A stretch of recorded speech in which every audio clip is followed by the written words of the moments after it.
I am definitely a fan of the Fiskars Axes and Hatchets. This is their 14-inch size. It's a nice, good size cutter, but it's also okay for splitting. This one is their wedge. Definitely better for splitting. As you can see, it's got a wedge built into the head. This one is a 17-inch. These two are 14 inches. I keep one around the house for doing work in the yard. These are great for chopping off limbs on some of the trees that put up sprouts all the time.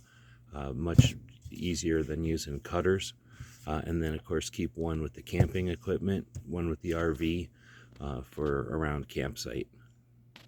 I really like the rubber impregnated handles, and then the resin hollow grips. Make them lightweight, good balance, and they're great cutters.